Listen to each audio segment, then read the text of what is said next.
Commander! Whoa, McCluck, what is it? Didn't you realize we missed the start of the Quantum Leap's second season? What? How? Timey-wimey, topsy-turvy business, I guess. Mouse! Yes, Commander? Collate the reviews for the previous season and get yourself to the viewing room when you're done. We've got some catching up to do. On it! Wait till I tell him we totally missed the Lazarus Project's second season. Oh, what? What am I doing here? You're Commander Phileas Fennec, and you have to do a rev. Ew. Review of the newest Quantum Leap's pilot episode. What happens if I don't? You distract the engineer and the whole ship explodes. Oh boy. Hey, Commander Fennec here. And Quantum Leap without Sam and Al, can it be done? Based on this pilot, the formula still works and the main lead is engaging. However, the team in the Quantum Leap lab has been massively expanded, and as a result, the show kind of feels more like Team Knight Rider than Knight Rider, if you know what I mean. Plus, okay, we can't have Al nor Sam, but what about Sam's wife and his daughter? If this is a continuation, why aren't they part of the project? They were before. Things are different in other ways too. In the original, when Sam leaped into someone, that someone leapt into his body in the future. Not here though, and the special effects are pretty poor. Still, it shows promise. I'm awarding July 13th, 1985, 2 balls. Okay, can I leave now? So if you're a hologram in imaging chamber, how can you sit on stuff that's projected around you? It's all about the inertia of quantum entanglement of matter as it's projected into the chamber from the photonic process of discharge energy, which enable... Hey, Commander Fennec here, and it's really hard not to compare this show to the original. The fact we keep moving from Ben and his time travel dilemma to the team in the present trying to figure out what's going on removes the intimacy we had with Sam and Al, the Leaper and the hologram. They're obviously trying something different here, with a more modern, season-wide ongoing mystery plot interwoven with a traditional must-fix-time premise. It doesn't quite gel for me yet. Maybe it's also because Quantum Leap was about fixing the lives of ordinary people. A problem on the space shuttle isn't ordinary and would have made the news, and we know this event never actually happened, diminishing the impact somehow. I'm awarding Atlantis 2 paws. You know my favorite moment of this episode? Don't tell me, let me guess. When Addison knocked her Ziggy device to get it to work. Bingo! Hey, Commander Fennec here, and I feel like the show has found its groove. This episode combined the personal and emotional levels that made the original such compelling viewing with appropriate levels of humor. Meanwhile, the team in the lab is gelling very nicely indeed. Oh, and there's a cool Easter egg by the end which all fans of the original will enjoy. This is definitely the best episode so far, and it's very encouraging to see it only took 3 episodes for them to get to here. Even the side story with Al's daughter Janice was engaging, and they're also trying to explain the reason for Ben's leaps, or at least the path he's taken to get to his unknown destination. If they continue like this, they have a good show on their hands. I'm awarding Somebody Up There Likes Ben 3.5 balls. How could I have missed that connection? I know, right? Mind you, we haven't seen the original in such a long time. But the name, man! I know! I kept thinking this is so familiar. What? What's going on? One of the characters in the show was a person Sam had leapt into in the past. What? Hey, Commander Fennec here. And, sorry, you know what bugs me? What? In light of that revelation, the waiting room is being properly retconned. Yeah, I agree, that sucks. Regarding this episode, it wasn't as good as last week's, as the main antagonist was really poor. Both in the concept and performance, it all felt like a team of amateur actors trying to perform badly. But the rest of the episode was enjoyable. There were funny, awkward moments, which was the hallmark of the original, so 4 marks there, and the personal emotional stakes were on point too, both for the people in the past, the present, and their relationships. I'm awarding a decent proposal 2.5 paws. Remember that show from the 80s when the hero would save the day through ingenuity and never fire a shot? You mean how he'd MacGyver his way out of any situation? Exactly! That was a fun show. Hey, Commander Fennec here, and Dr. Benson travels far beyond the confines of his own lifetime in this one, while back in 2022, a congresswoman asks too many questions. Alright, I like the guys at Quantum Leap, they're interesting characters, but more often than not I feel we could do without checking in on them, and this is one of those times. Ben's predicament, on the other hand, was far more interesting, and a few unrealistic events aside, led to a good story with good values. This is most definitely great family entertainment. Couple that with a highly unexpected cliffhanger and... I know, right? What do you think? Shh, spoilers. It gives the show an extra layer, and I'm keen to see where they take it. I'm awarding Salvation or Bust 3 balls. So you're a hologram in the imaging chamber. How can holographic wind affect your hair? It's all about how the quantum filaments of light affect the actual matter in the chamber. By projecting a gravitational wave of the correct intensity through a matter dispersal matrix, Oh boy. charging up the energy. Hey, Commander Fennec here, and you know how I've been moaning about how unbalanced this show is, with Ben's adventures being much more interesting than what happens with the rest of the gang in the Quantum Leap Lab in 2022? How could I forget? You don't stop talking about it! Well, I think this is the first episode where everything gelled. Although disparate, the stories on both sides of time were interesting and felt important to the overall shape this series is taking. Raymond Lee, the actor playing Dr. Ben Sung, does carry the show, just like Scott Bakula. His emotional involvement totally sells his predicament. What a Disaster certainly wasn't a disaster, and I'm awarding it 3.5 paws. Hey, it's a Halloween episode. You don't really believe in that hocus pocus stuff, do you?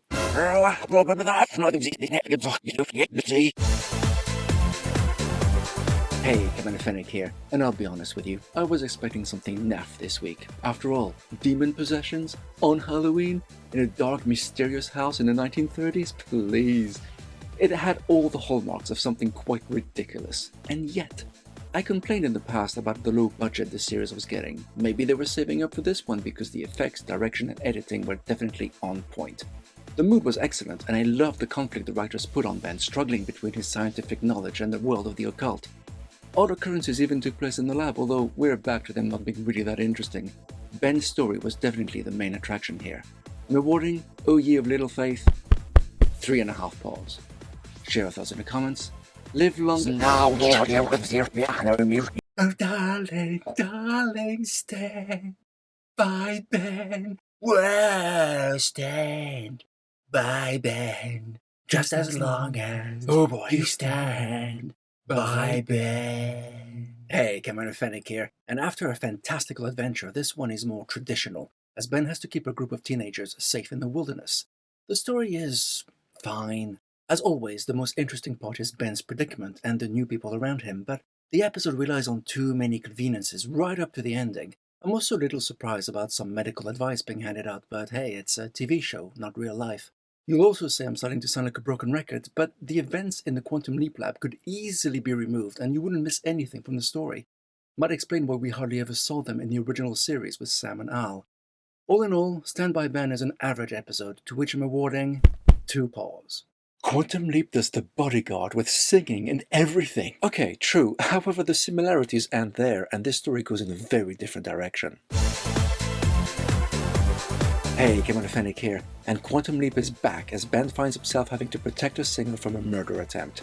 There's a bit more merging between the two sides of the series, the Leaper and the team in the Quantum Leap Lab, but is it because I'm a fan of the original series that I feel Ben's mission with Addison as his hologram is still the more interesting side of this show? The Bodyguard side of things was well done and kept you guessing, with a nice juxtaposition between Ben's current mission and his relationship with Addison, while the mystery in and out of the lab actually felt forced, like they weren't going to reveal anything until a later episode. I also noticed the show must be doing well, as the special effects budget seems to have received a welcome boost. I'm awarding fellow travelers 2.5 paws. Did we just witness the fastest birth in history? Yes, we did. And just like that, we've leapt into an episode of ER.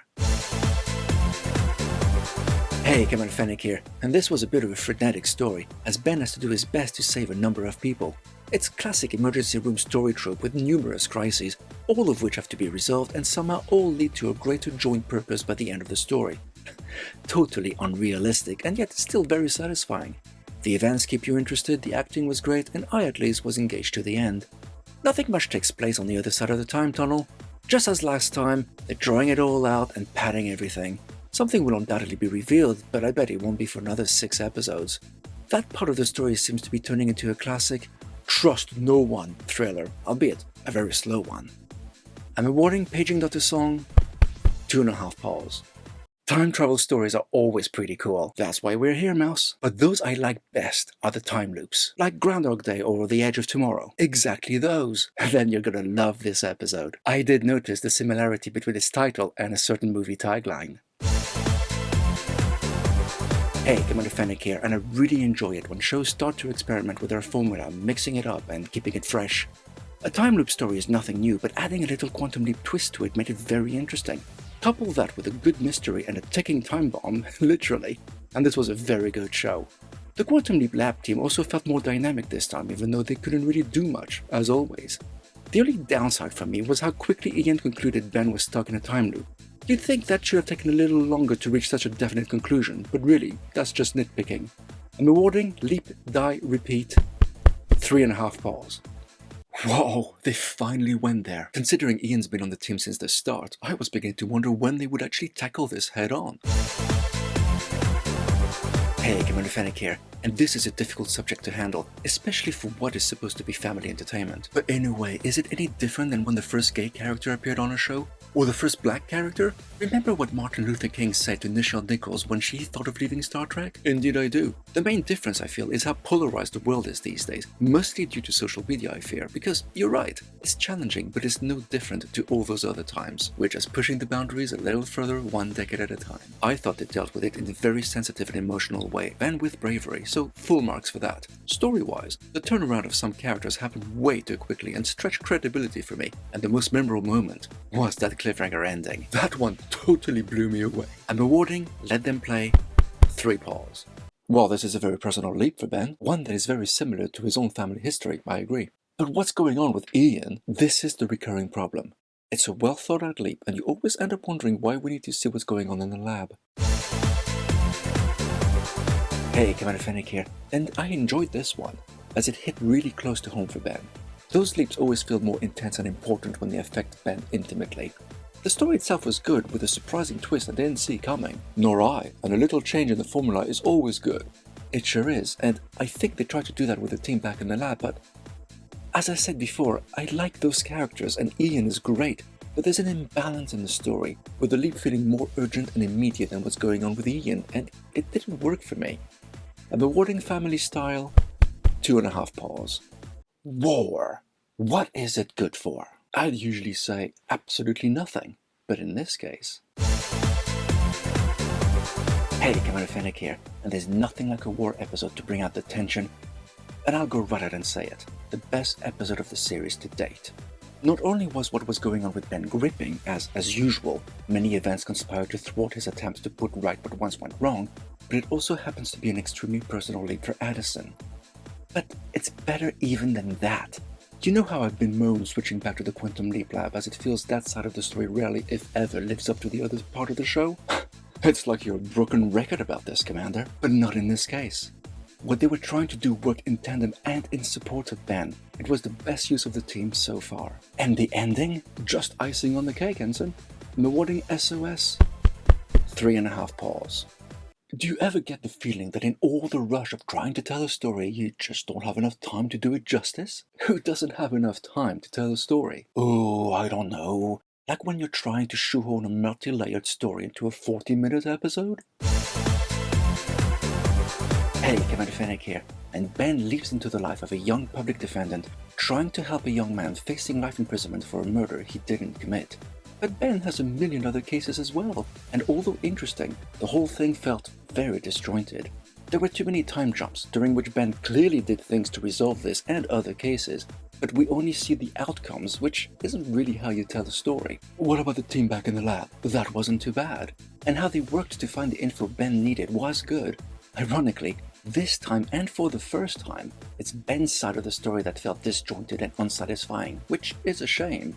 I'm awarding Ben's song for the defense 1.5 balls. Dang, that's a low score. What do you expect? Plot threads are raised and dropped. You have no idea how and why things get resolved. There's even a moment when Ben learns he has to be in another court for another case he knows nothing about, and moments later, he's getting coffee and about to peruse through the documents for this story's main case.